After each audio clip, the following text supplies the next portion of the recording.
ایک آدمی تھا تو اس کی بیوی انتقال کر گئی اور اس نے طلاق دے دی. 10-11 سال کا اس کا بیٹا تھا. اس نے دوسری شادی کر لی. ایک دن اپنے بیٹے سے کہنے لگا, بیٹے وہ سگی اماں ٹھیک تھی یا یہ والی ٹھیک ہے؟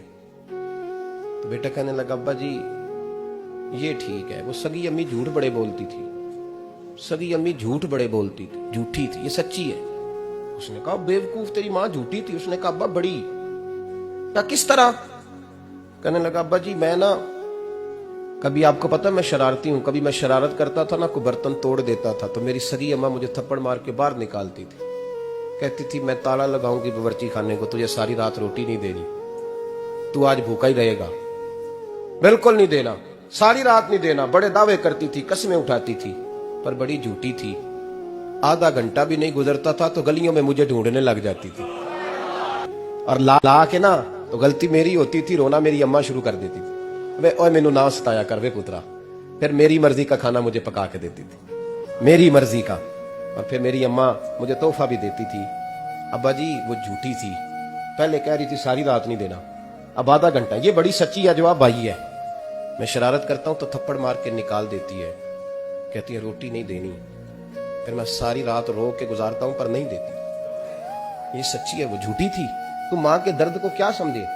بچے تو کہتے ہیں اماں نے ہمیں قید کر دیا, اماں کہتی ہے میری مرضی سے کھاؤ. اور تجھے نہیں پتا اس نے قید نہیں کیا, وہ تم سے پیار بڑا سچا کرتی, اور بڑا سچا پیار کرتی ہے تیرے ساتھ, بڑا سچا. کہ میرے جیسے پیر کے ہاتھ میں 5000 روپیہ نذرانہ دو نا, پیر صاحب دعا کرنا, تو پیر صاحب نے دعا پکی یاد کی ہوئی ہے سب کے لیے, رٹی رٹائی, اللہ خیر کرے, اللہ بھلا کرے, اور سب کے لیے رٹا لگایا ہوا ہے.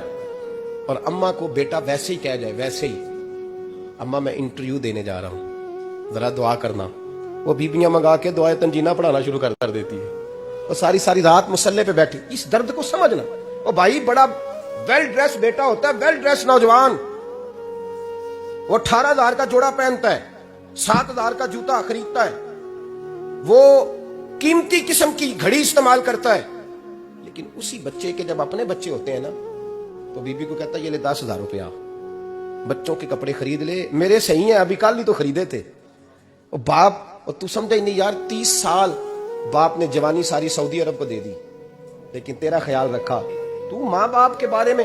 اور یہاں بچے حساب کرتے پھرتے ہیں, بھائی تو پچھلے مہینے بھی 5,000 دیتا سی, تسی پیسے اندر کر دے کی ہو, ماں باپ سے حساب کرتا ہے تو. ماں اور باپ یہ تو حسن ہے زندگی کا, یہ تو وقار ہے انسان کا. جب تک ماں باپ کا ہاتھ پکڑ کے چلو گے نا, رستے سیدھے رہیں گے. اور جس دن انگلی چھوڑ کے سڑک پہ نکلنا پڑا نا, سر چکرانے لگے گا. یاد رکھنا, یہ بڑا مشکل کام ہوتا ہے. لوگوں کا تو رخ ہی اس دن واضح ہوتا ہے جس دن آدمی سائے سے محروم ہوتا ہے, ماں اور باپ. اب یہ بھی سن لیں, نبی پاک صلی اللہ تعالی علیہ وآلہ وسلم نے ماں باپ کے لیے فرمایا, ہما جنتک و نارک, یہی تیری جنت ہے اور یہی تیرے لیے جہنم ہے.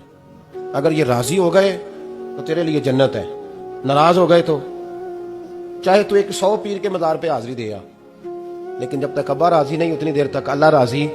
یہ حدیث پاک ہے, حضور نے فرمایا جس کے والد راضی اس کا اللہ راضی, اور جس کا باپ ناراض اس کا اللہ.